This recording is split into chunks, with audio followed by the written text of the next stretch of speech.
I want to talk about Spider-Man today, but I also want to talk about characters. Fortunately, Spider-Man is a character, so I've got my in. You may remember at some point some teacher telling you the difference between dynamic and static characters. In case you don't remember, here's just a quick recap. A dynamic character is a character who changes and grows over the course of a story. They evolve into a different person. They learn lessons. Sometimes they experience some sort of tragic loss that fundamentally changes their worldview. Whatever the change is, if the character is a different person at the end of the story than they were at the beginning, then they are dynamic characters. A static character is the opposite of this. It's a character that does not significantly grow or change over the course of the story. If by the end of the story they're still essentially the same person they were when the story began, they are static characters. Now that sounds like a bad thing, but it doesn't necessarily have to be. If a story isn't focused on characters, if it's focused on something else like plot or setting, then it's okay to have static characters in that story. A lot of our favorite action movies, for example, have fairly static characters as their heroes. Lots of fantasy stories don't really spend too much time on character development if they're really interested in just showing off the world that the writer created. Static characters have a place. However, dynamic characters usually are more satisfying to read about and are more relatable. Now, for the past 2 decades or so, the best place to find dynamic characters in long-form storytelling has been on television. Around the same time that TV started telling more serialized stories, the old rules about reverting the story to the status quo at the end of every episode went away. It used to be that they wanted those episodes to be very self-contained so that if you missed an episode or if you watched them in the wrong order, it didn't matter. These days, though, stories are serialized far more often. They go from one episode to another like chapters in a book, and that gives them time to grow and develop their characters.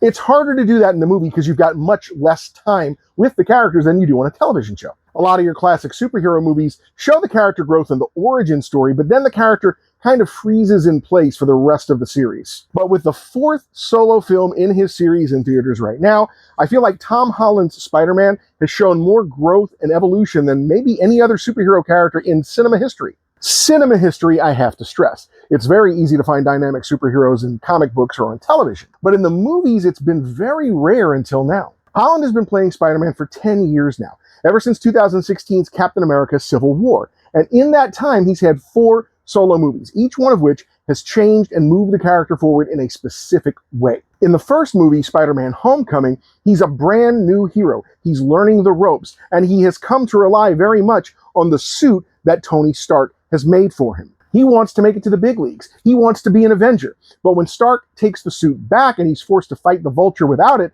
that's when he realizes that heroism has to come from someplace within, not from the tech that he's got. At the end, he even turns down an offer to join the Avengers because he's become mature enough to realize that he's not mature enough. In Spider-Man Far From Home, he has lost Tony Stark. He's lost his father figure, and he's got to figure out who he's going to be now because everybody around him seems to be pressuring him to become the next Tony Stark. Stark even leaves him access to all of his programs to help him along. In this movie, he's got to move past that desire to emulate his mentor and learn how to be his own kind of hero. Spider-Man No Way Home is the movie that really brings him in line with the character of Spider-Man that we've known for decades in the comic books. In this movie, he makes a mistake and screws up Doctor Strange's spell to make everybody forget his secret identity. Because of that mistake, because of what he sees later as a moment of selfishness, a tragedy happens and he loses somebody close to him. It's not until the 3rd movie that the MCU Spider-Man learns the lesson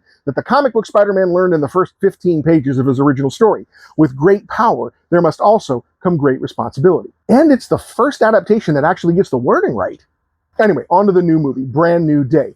I'm not going to spoil anything, but I do want to talk about the character arc that he goes through. In this story, Peter has changed once again. Because of the tragedy of No Way Home, he has convinced himself that the only way to protect the people that he loves is to isolate himself, to keep himself apart from everybody. He has no friends. He has no family. He has nobody to allow himself to get close to, because if nobody's close to him, then they can't get hurt because they're close to him. Without getting into any of the specifics of the plot, this is a story about a man who needs to learn the lesson that you can't do everything alone. Every chapter of Tom Holland's Spider-Man story has had a different lesson, a different theme, and that's amazing to me. It's not something you typically see in superhero movies. It's what makes Holland's version of the character great, and what makes these movies possibly the best written superhero series of all time. You can make an argument for individual superhero movies being better than the movies in this series, but when you put it together as a whole, I can't think of anything else that shows the kind of growth and change and, yeah, dynamic characters as we see in the Tom Holland Spider-Man movies. And it all comes down to the writers asking, so what does Peter Parker need to learn this time? Do you like the movie, buddy? And smash! That's a yes.